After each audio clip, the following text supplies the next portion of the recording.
Abbiamo cambiato tanto, però mi sembra che l'intenatura vecchia con i nuovi innesti stia andando bene, anche se siamo a un precampionato. La prima partita difficile che abbiamo fatto con Latina ci siamo comportati benissimo. Sono contento per Pettinari, che ha meritato i 2 gol, ha fatto 2 gol bellissimi, è un ragazzo che ci può dare grandi soddisfazioni quest'anno.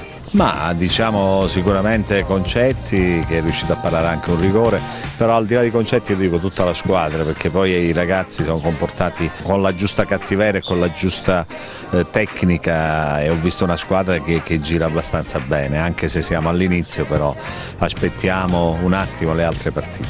È un derby, ma è sempre una partita di Coppa Italia. Abbiamo una squadra giovane, abbiamo ottimi elementi, anche elementi che sono fuori per sfortuna, perché c'è qualche infortunato di troppo, però andremo a Reggio per fare la nostra partita.